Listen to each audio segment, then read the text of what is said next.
नमस्कार दोस्तों, welcome back to the channel. और आज हम देखेंगे कुछ लेटेस्ट डिफेंस अपडेट्स जो आज की ताज़ा हेडलाइंस में हैं, इंडिया से भी और ग्लोबल लेवल पर भी। ये वीडियो आपको एक कॉम्प्रहेंसिव व्यू देगा कि कहाँ हम स्टैंड कर रहे हैं एंड डिफेंस सेक्टर में क्या चेंजेस हो रहे हैं। तो बिना देरी किए शुरू करते हैं।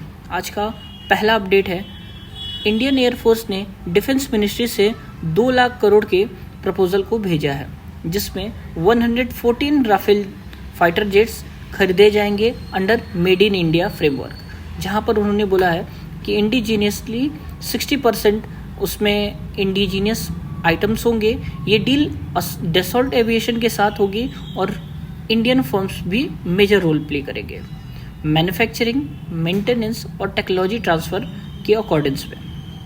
अगर फाइनलाइज होता है ये डील, तो ये एक रिकॉर्ड प्रोक्योरमेंट होगी जो इंडिया की एयर पावर और सेल्फ रिलायंस दोनों को काफ़ी बूस्ट देगी।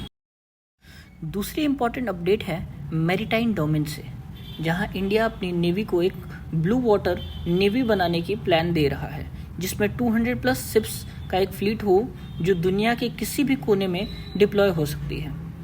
ये plan ship building, aircraft carriers, submarine और रीजनल प्रेजेंस को स्ट्रेंथन करने पर फोकस करेगा, specially Persian Gulf, Malacca Strait, bay of Bengal, southern Indian Ocean जैसा स्ट्रेटेजिक एरियाज।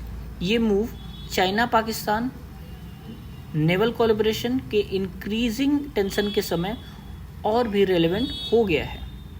तीसरी खबर जो कि बहुत ही इम्पोर्टेंट है, इंडियन नेवी ने एक नया बेस कमीशन किया है जिसका मेन रोल होगा surveillance and maritime domain awareness बढ़ाने का। नेवी का कहना है कि मैरीटाइम एनवायरनमेंट अब कॉम्प्लेक्स हो गया है। Unauthorised movement, potential threats, climate challenges सब बढ़ रहे हैं। इस बेस से रियल टाइम डेटा कलेक्ट होगा, मॉनिटरिंग और जॉइंट ऑपरेशन ईजियर होंगे, स्पेशली IOR में। और एक अपडेट बायलैटरल कोऑपरेशन पर है। आज एक म्यांमार आर्मी डेलीगेशन कोलकाता में इंडिया के ईस्टर्न कमांड HQ में army to army staff talks के लिए आई थी।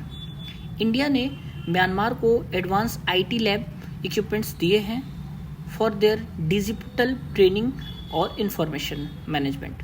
ये डिफेंस मॉडर्नाइजेशन और रीजनल स्टेबिलिटी के लिए अच्छा स्टेप है। अपनी पांचवी न्यूज़ अपडेट थोड़ी डिफरेंट एंगल से है, जहां डिफेंस सेक्रेटरी राजेश कुमार सिंह ने क्लेरिफाई किया है कि इंडिया US के बीच जो ट्रेड टेंशन चल रही है उनका मिलिट्री कोऑपरेशन पर कोई बुरा इफेक्ट नहीं पड़ा है। बायलैटरल डिफेंस रिलेशंस शेड्यूल के मुताबिक चल रहा है। Joint exercise, supply chain, strategic dialogues continue कर रहे हैं। ये अश्योरेंस इंपॉर्टेंट है क्योंकि ट्रेड डिस्प्यूट अक्सर मिलिट्री टाइज को भी इम्पैक्ट कर सकती है। 6th अपडेट ये है इंडिया एंड नॉर्वे कोऑपरेशन से रिलेटेड। दोनों देश ने पहली बार ओस्लो में maritime security, disarmament and non proliferation dialogue start की है। ये dialogue start norms UNCLOSO United Nation convention on the law of sea का फ्रेमवर्क है। इसमें सिक्योर मैरीटाइम एनवायरनमेंट मेंटेन करने पर ध्यान दिया गया है and also economic interest and trade routes की सिक्योरिटी की बात हुई है। अपने नेक्स्ट फॉर्म, जय हिंद, जय भारत।